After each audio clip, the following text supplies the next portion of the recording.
Nepal communist party नेकपा यदि होइन भने सभामुख महोदय अहिलेका वर्तमान प्रधानमन्त्रीजी अहिलेका वर्तमान प्रधानमन्त्रीजी कुन पार्टीको हो त्यो कुरा पहिले भन्नु पर्यो यहाँ अध्यादेश ल्याउनुभन्दा अगाडि। प्रधानमन्त्री कुन पार्टीको हो भनेर सोधिरहेको।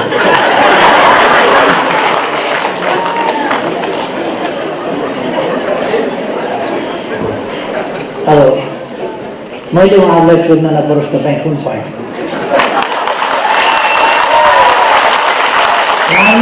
यो सरकारले यसरी अध्यादेश ल्याउन पाउँछ कि पाउँदैन, यो कसको सरकार हो भन्ने प्रश्न यहाँ उठेको छ। यो सूचना यो जानकारी सम्मान्य सभामुख महोदयलाई छ कि छैन? संवैधानिक बाटो हो अध्यादेश भने। केही मान्छे अध्यादेश ल्याउनै हुँदैन, संवैधानिक बाटो होइन भन्छ। एसिड फ्याँकिएर हुने रोक्न चाहिँ नहुने। संविधानले अध्यादेश जारी गर्न भनेको छैन, अध्यादेश ल्याउन भनेको छैन। नचाहिने काममा ल्याउनु हुँदैन, चाहिने कुरामा अध्यादेश। संवैधानिक बाटो हो, लोकतान्त्रिक बाटो हो, त्यसै कारण सरकारले त्यो अध्यादेश ल्यायो। पहिलो कुरा त प्रत्यक्ष सभा विघटन भयो र त्यो प्रत्यक्ष सभालाई जसले हत्या गर्यो, जुन सरकारका प्रधानमन्त्रीले, उहाँको अहिलेको स्थिति के हो हामीले थाहा पाउनु पर्छ कि पर्दैन? यो पहिलो बैठकबाट प्रधानमन्त्री कुन पार्टीको हो जानकारी सर्वोच्च अदालतमा सोध्न जान्छ। जबरजस्ती यदि सम्मान्य सभामुख महोदय यो कार्यसूचीमा प्रवेश गर्नुहुन्छ भने हामी त्यति बेला हामीले ती सम्पूर्ण प्रक्रियालाई बहिष्कार गर्नुपर्ने हुन्छ। तपाईको विमति पनि दर्ज भयो, म बैठक पनि अगाडि बढाउँछु।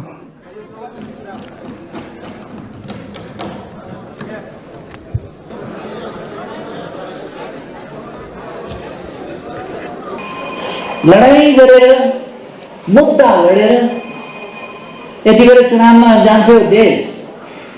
चुनावपछि एउटा राम्रो सरकार बन्थ्यो, त्यसलाई रोके मुद्दा हालेर।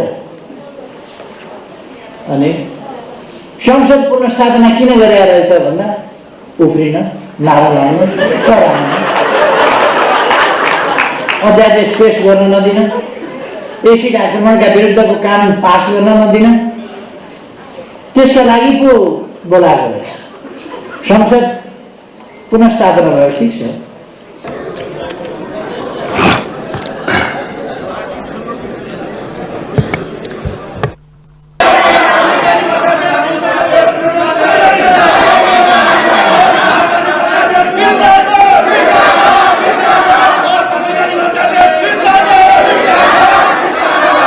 मैले प्रतिनिधि सभा विघटन गरेँ, 2 दिन देख्नु थियो पुनर्स्थापित। प्रतिनिधि सभा पुनर्स्थापना भयो, चुनावमा जाने बेलामा नारा दिनु हेर्नुहोस् त।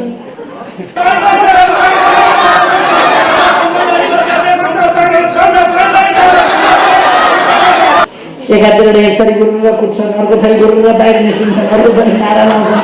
संसदको हालत हेर्नुहोस् त। पहिलो घाँसै झिँगा पऱ्यो हेर्नुहोस् त। प्रथम घाँसै त्यो एउटा आश्चर्यजनक कुरा हामीले सुनेका छौँ। सर्वोच्च अदालतले अब पार्टी निर्माण गर्ने रे। हामी यो कानुनी फैसला हो कि राजनीतिक फैसला हो? एउटा फैसला अदालतको जय जयकार, अर्को फैसला के फैसला गरे आयो? राजनीतिमा अदालत पाइन्छ। अदालतको फैसला मान्ने भनेपछि मान्ने। संवैधानिक बाटो हो अध्यादेश भने। केही मान्छे अध्यादेश ल्याउनै हुँदैन, संवैधानिक बाटो होइन भन्छ। एसिड फ्याँकिएर हुने रोक्न चाहिँ नहुने।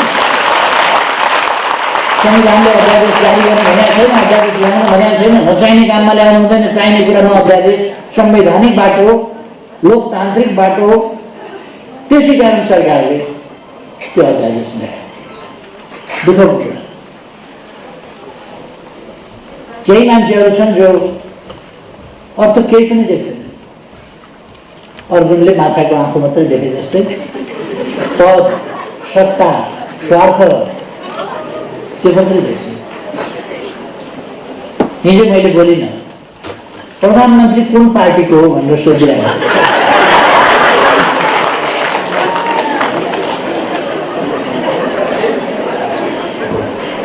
अब मैले उहाँहरूलाई सोध्न नपरोस् तपाईँ कुन पार्टीको।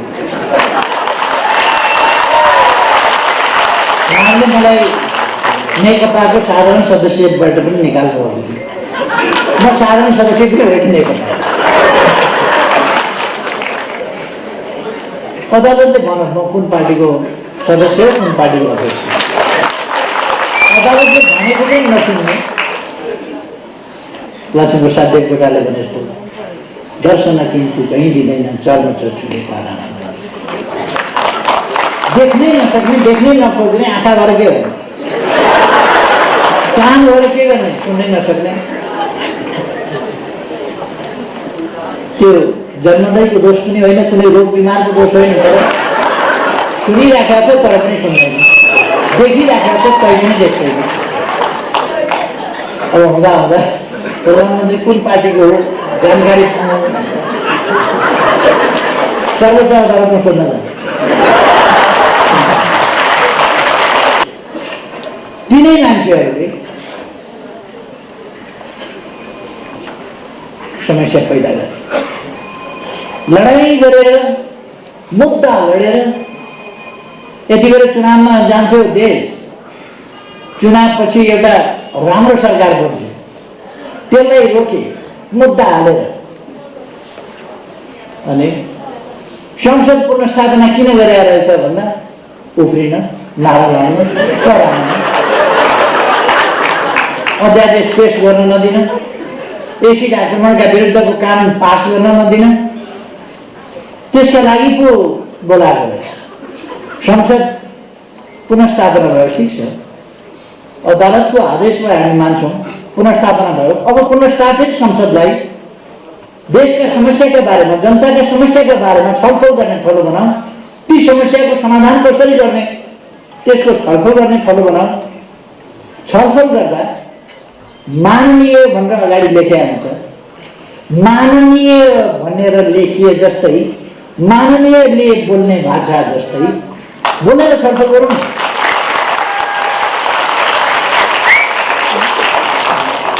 छलफल गरे हो कि उब्रेको हो कि धामी नाच हो कि हिजो पहिलो दिन औपचारिक ढङ्गले पार्लियामेन्ट सुरु भएको छ। गुरुङ कुदेर आएर वेलमा आएर नारा लगाएका छन्, कराएका छन्। के बिग्रियो त भन्दाखेरि एसिड आक्रमण विरुद्धको अध्यादेश टेबल गर्न आँट्यो सरकारले। त फेल गरे भइगयो नि, सक्छौ भने।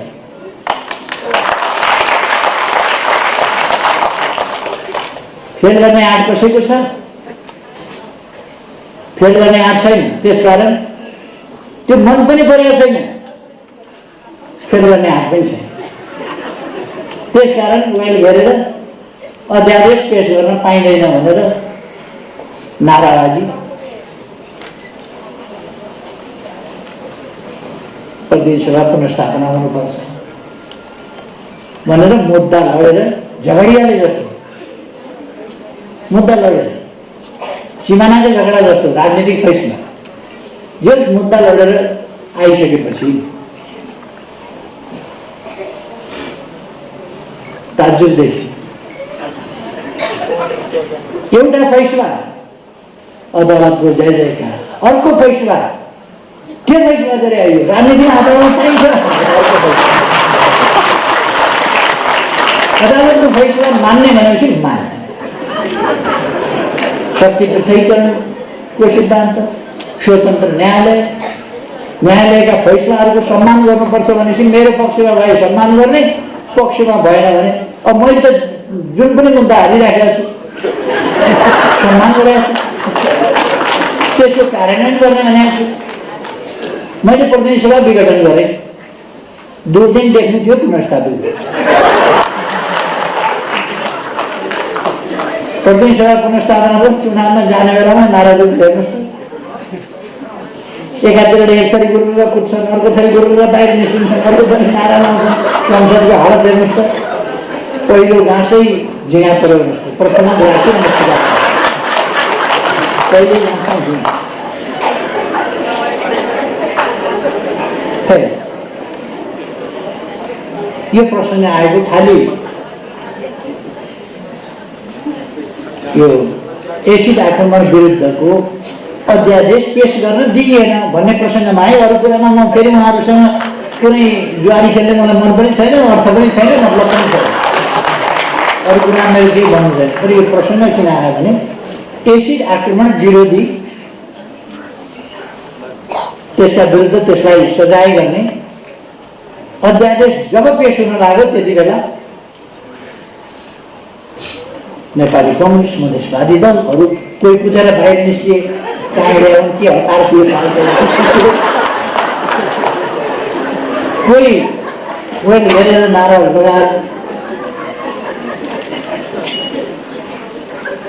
गजबको सेटिङ देखे, गजबको सेटिङ। मैले धेरै केही भन्दिनँ, कस्ता भाषणकर्ता थिए, के थिए, कुन योद्धा कुन तहका भाषणकर्ता थिए, किताबले पनि म जान्दिनँ। तर यस देशलाई कता लाने, यस देशको गरिमा, हाम्रो संसदको गरिमा, हाम्रो प्रतिनिधि सभाको गरिमा, हाम्रो सांसदहरूको गरिमा, आफ्नो मर्यादा आफूले कायम गर्नु पर्दैन। हामीले हाम्रो संसदलाई चुनावबाट आउनु पर्थ्यो, नयाँ संसद, यस्तो हालत हुने थिएन, त्यसै कारण मैले बिगारिँदैन। यो हुन्छ भनेर यही देखेर कमसेकम मेरै मेख मार्न पनि हिजो त चुप लाएर त बस्नु पर्थ्यो, मेरै मेख मार्न पनि। हामीले मुद्दा लडेर जितेर प्रतिनिधि सभा फर्काएपछि यति शान्त भएर त चल्छ नि भन्ने त देखाउनु पर्थ्यो। हेर्नु त हाल के को नियमापत्ति यो बोल्ने क्रममा होइन उहाँको जिज्ञासा। तपाईँलाई मैले समय दिएको छैन, बस्नुहोस्। मैले समय दिएको छैन, बस्नुहोस्। पक्षपात होइन, मैले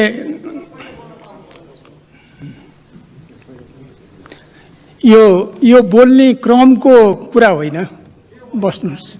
नियम 20 को घमा सभामुखले अनुमति दिएपछि मात्रै बोल्ने कुरा छ, बस्नुहोस्।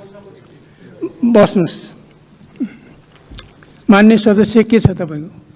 सम्मान्य सभामुख महोदयले समय दिनुभएकोमा म धन्यवाद दिन चाहन्छु। सर्वप्रथम सम्मान्य सभामुख महोदयले भन्नुभए जस्तै हामी नेपाली जनताको धेरै ठुलो मूल्यबाट दुई पटक संविधान सभाबाट लेखिएको संविधानमाथि जसरी प्रहार गरिएको थियो पुस 5 गतेका दिन, र जसरी त्यो संविधानबाट नेपाली जनताले आफ्ना लोकतान्त्रिक अधिकारहरूलाई सुरक्षित गर्ने र देशमा राजनीतिक स्थायित्वका साथ अगाडि बढ्ने। मान्य सदस्य आफ्नो भनाइ 3 मिनेटमा राख्नु होला। सभामुख महोदय, यो 3 मिनटको प्रसङ्ग छैन यसमा, किनभने यसमा यति धेरै महत्त्वपूर्ण विषय छ।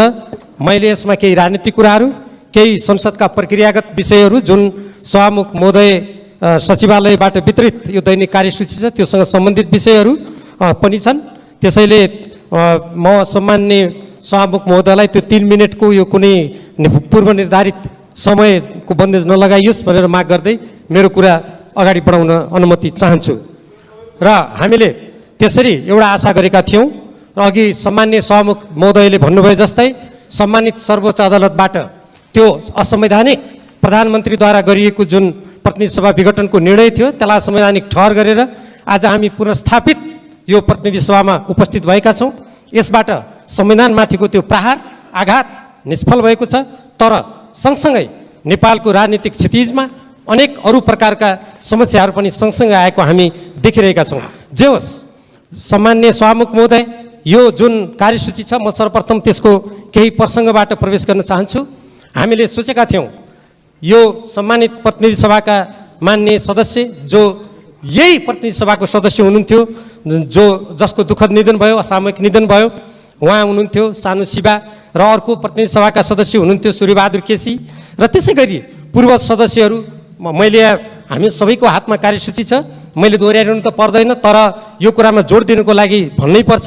यसमा दीपक बहादुर गुरुङ, माननीय पूर्व सदस्य डाक्टर राममान श्रेष्ठ, संविधान सभाका सदस्य मानपुर चौधरी, पूर्व सदस्य वीरबहादुर लामा, पूर्व सदस्य ओमकार प्रसाद गौचन, पूर्व सदस्य इन्द्रहाङ लिम्बू, संविधान सभा सदस्य भीमप्रसाद गौतम, पूर्व सदस्य कमान सिंह लामा, पूर्व सदस्य गंगादत्त जोशी, पूर्व सदस्य एकनाथ राणा भाट, पूर्व सदस्य कुवर प्रसाद शर्मा र पूर्व सदस्य डाक्टर शङ्कर प्रसाद उप्रेती, यतिजना जसले यो संविधान निर्माणमा लोकतन्त्र प्राप्तिको सङ्घर्षमा आफ्नो जीवनको आहुति दिनुभयो, उहाँहरूप्रति श्रद्धाञ्जली अर्पण गरिरहँदा अरू कुनै पनि कार्यसूची रहने छैनन् भन्ने हामीले अपेक्षा गरेका थियौँ। हामी सर्वप्रथम म स्वयं प्रतिनिधित्व गर्ने नेपाल कम्युनिस्ट पार्टी नेकपाको तर्फबाट उहाँहरूप्रति हार्दिक श्रद्धाञ्जली अर्पण गर्न चाहन्छु। तर सम्माननीय सभामुख महोदय, यी अरू कार्यसूची कहाँबाट आए? एक त यो लोकतन्त्रमा अध्यादेशबाट शासन गर्ने परम्परा कति उचित हो, कति त्यो रूपको त्यो प्रकारका काम कारबाहीलाई हामी लोकतन्त्रमा विश्वास गर्ने हाम्रो यो प्रतिनिधि सभाले स्वीकार गर्छ भन्ने प्रश्न उठ्छ एकातर्फ। अर्कोतर्फ यी यसरी अध्यादेशबाट शासन सञ्चालन गर्ने र संविधानलाई मिच्ने, संविधानको धारा 76 र 85 को अपव्याख्या गरेर यो प्रतिनिधि सभाको मृत्यु, यो प्रतिनिधि सभामाथि प्रहार गर्ने र यस्तो जुन कुरा आएको छ यसप्रति हाम्रो गम्भीर आपत्ति छ।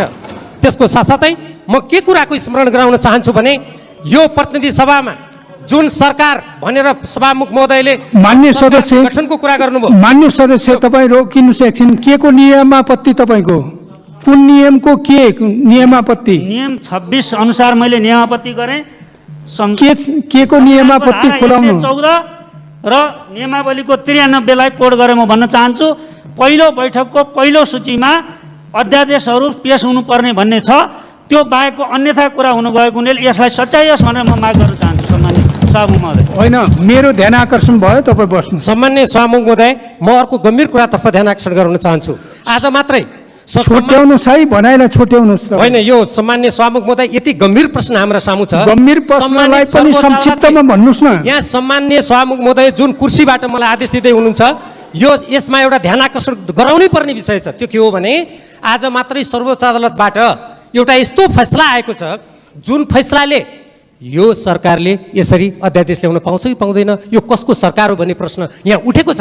यो सूचना, यो जानकारी सम्माननीय सभामुख महोदयलाई छ कि छैन? हुनुपर्छ। त्यसकारण म के भन्दैछु भने जुन कुराको वैधता छैन, जुन कुरा राजनीतिक दृष्टिकोणबाट, नैतिक दृष्टिकोणबाट, संवैधानिक दृष्टिकोणबाट, कानुनी दृष्टिकोणबाट र हाम्रो यो सम्मानित प्रतिनिधि सभाको परम्परा र अभ्यासबाट जुन कुरा यहाँ स्थापित हुँदैन, जुन कुराको अभ्यास गरिँदैन, त्यो कुराको अभ्यास नगरियोस् भनेर सम्माननीय सभामुख महोदयलाई आकर्षित गराउँदा के त्यसमा समयको बन्देज लाग्न सक्छ र? लाग्दैन सभामुख महोदय। त्यसकारण म के भन्न चाहन्छु भने जसरी पहिलो कुरा त प्रतिनिधि सभा विघटन भयो र त्यो प्रतिनिधि सभालाई जसले हत्या गर्यो, जुन सरकारका प्रधानमन्त्रीले, उहाँको अहिलेको स्थिति के हो हामीले थाहा पाउनु पर्छ कि पर्दैन यो पहिलो बैठकबाट? एक। दोस्रो कुरा, अहिले सम्मानित सर्वोच्च अदालतबाट हामीले भर्खरै समाचार माध्यममा पढ्न पायौँ, अब निर्वाचन आयोगले गरेको जुन फैसला थियो, तत्कालीन नेपाल कम्युनिस्ट पार्टी नेकपालाई दर्ता गरेको जुन थियो, त्यो एउटा आश्चर्यजनक कुरा हामीले सुनेका छौँ। सर्वोच्च अदालतले अब पार्टी निर्माण गर्ने रे। हामी यो कानुनी फैसला हो कि राजनीतिक फैसला हो, हामीले विचार विमर्श गर्नुपर्ने छ। यो व्यवस्थापक, यो व्यवस्थापिका, यो प्रतिनिधि सभा, हामीले यसका कुराहरूतर्फ हामीले ध्यान दिनुपर्ने छ।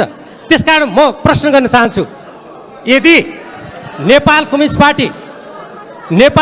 पार्टी नेकपा यदि होइन भने सभामुख महोदय, अहिलेका वर्तमान प्रधानमन्त्रीजी कुन पार्टीको हो त्यो कुरा पहिले भन्नु पर्यो। यहाँ अध्यादेश ल्याउनुभन्दा अगाडि प्रधानमन्त्रीजीले कुन पार्टीको प्रतिनिधित्व गर्नुहुन्छ? सरकारको तर्फबाट आउने कुनै पनि निर्णय, कुनै पनि अध्यादेश कुन सरकारको भन्ने कुरा पहिले स्पष्ट हुनु पर्यो यहाँ। तब त्यसपछि मात्रै हामी ती अध्यादेशहरू सरकारको तर्फबाट यथोचित रूपमा ल्याइएका हुन् कि होइनन्, तिनीहरूको वैधता छ कि छैन, तिनले यहाँ कसरी प्रवेश पाउँछन्, तब मात्रै हामी त्यो कुरा गर्न सक्छौँ। त्यसकारण यस्तो गम्भीर विषय उठिरहेको, मान्य सदस्य छोट्याउनुहोस्, तपाईँको कुरा दर्ज भइसक्यो। म छोट्याउन गइरहेको छु। त्यसकारण सम्माननीय सभामुख महोदय, कानुनको दृष्टिकोणबाट, राजनीतिक दृष्टिकोणबाट, संविधानको दृष्टिकोणबाट, सम्मानित सर्वोच्च अदालतले गरेको भर्खरको फैसलाको दृष्टिकोणबाट नेपाल सरकारको तर्फबाट अहिले वर्तमान प्रधानमन्त्रीजीले नेतृत्व गर्नुभएको यो सरकार कुनै दृष्टिकोणबाट पनि वैध देखिँदैन। यो वैधता नै गुमाइसकेको सरकार र त्यसका प्रधानमन्त्रीले यहाँ हामीले राजीनामा दिएको त सुनेको छैनौँ। के संविधानबाट, कानुनबाट, सम्पूर्ण कुराबाट सम्पूर्ण आधार गुमाइसकेको सरकारले पनि यी सरकारको तर्फबाट निर्णय गरेका कुराहरू भनेर यहाँ प्रवेश गर्न मिल्छ र सम्मान्य सभामुख महोदय? त्यसकारण यस्तो कुराहरू हुन सक्दैन। त्यसकारण सबभन्दा पहिले सरकारको स्थिति, स्वयं प्रधानमन्त्रीको स्थिति स्पष्ट हुनुपर्छ, तब मात्रै सरकारका अरू काम कारबाहीहरू अध्यादेश भनेको हो कि कानुन भनेको हो कि के भनेको हो ती कुराले तब मात्रै प्रवेश पाउँछन्। त्यसकारण यसमा हाम्रो दल नेपाल कम्युनिस्ट पार्टी नेकपाको तर्फबाट हाम्रो यसमा आपत्ति छ। हामी यी हाम्रा भर्खरै दिवंगत हुनुभएका जो मान्य सदस्यहरू हुनुहुन्छ, बहालवाला पनि हुनुहुन्थ्यो, पहिले पूर्व पनि हुनुहुन्थ्यो, उहाँहरूप्रति श्रद्धाञ्जली गर्ने, उहाँहरूप्रति सम्मान गर्ने कुरामा हामी शिर निहुराएर श्रद्धाञ्जली अर्पण गर्छौँ। तर यसरी सरकारले सम्पूर्ण रूपमा वैधता गुमाइसकेको, आफै हत्या गरेको प्रतिनिधि सभामा आफै प्रस्ताव राख्नु त अलिकति राजनीतिक रूपमा अप्ठ्यारो लाग्दैन र सम्मान्य सभामुख? यो कुराप्रति हाम्रो आपत्ति छ। यदि सम्मान्य सभामुखजीले यो कुरालाई परिवर्तन गर्नुहुन्न कार्यसूची हाम्रो माग अनुसार भने यसमा हाम्रो विमति रहन्छ। हामी यो कुरालाई मान्न सक्दैनौँ, हामी अस्वीकार गर्छौँ र जबरजस्ती यदि सम्मान्य सभामुख महोदय यो कार्यसूचीमा प्रवेश गर्नुहुन्छ भने हामी त्यति बेला हामीले ती सम्पूर्ण प्रक्रियालाई बहिष्कार गर्नुपर्ने हुन्छ। धन्यवाद।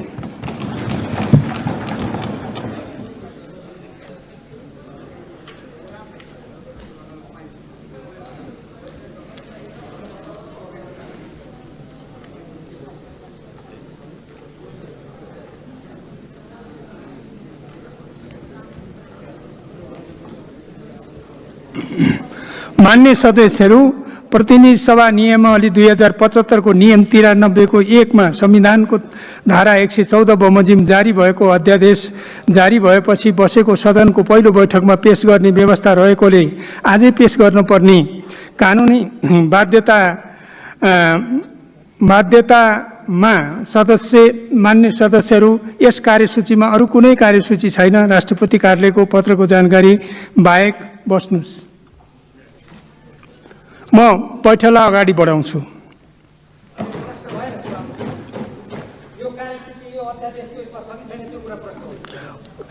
यो कार्यसूचीमा छ अध्यादेश। यो त कार्यसूची त प्रकाशित भइसक्यो नि त।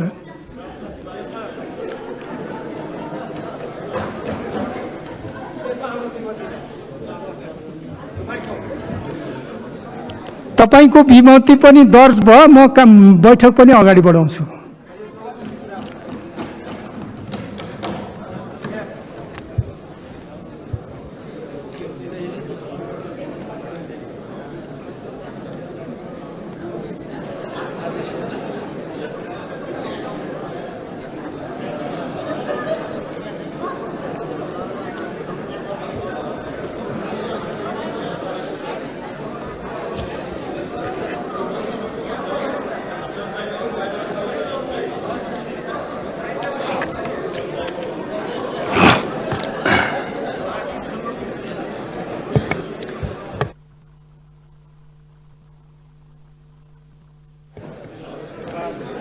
मान्य सदस्यहरू, राष्ट्रपतिको कार्यालयबाट मन्त्री परिषद गठन सम्बन्धी पत्रहरू प्राप्त हुन आएको छ। म सोको ब्यौरा पढेर सुनाउँछु। क. सम्माननीय राष्ट्रपति श्रीमती विद्यादेवी भण्डारीज्यूले मिति 2074 11/3 गते गठित मौजूदा मन्त्री परिषदमा नेपालको संविधानको धारा 76 को उपधारा 9 बमोजिम सम्माननीय प्रधानमन्त्रीज्यूको सिफारिसमा देहाय बमोजिम नियुक्ति, हेरफेर र कार्यविभाजन गरी देहाय बमोजिम मन्त्री परिषद गठन गर्नुभएको छ। क्रम संख्या, नाम थर, पद नाम, कार्यविभाजन। 1. श्री केपी शर्मा ओली, प्रधानमन्त्री रक्षा। श्री ईश्वर पोखरेल, उप प्रधानमन्त्री तथा मन्त्री परिषदको कार्यालय। श्री रामबहादुर थापा, मन्त्री गृह। श्री विष्णुप्रसाद पौडेल, मन्त्री अर्थ। श्री प्रदीप कुमार गेवाली, मन्त्री परराष्ट्र। श्री हृदय त्रिपाठी, मन्त्री संघीय मामला तथा सामान्य प्रशासन। श्री गिरिराज मणि पोखरेल मन्त्री शिक्षा विज्ञान तथा प्रविधि, श्री वर्षमान पुन मन्त्री ऊर्जा जलस्रोत तथा सिंचाई, श्री घनश्याम भूषाल मन्त्री कृषि तथा पशुपन्छी विकास, श्री कृष्ण गोपाल श्रेष्ठ मन्त्री शहरी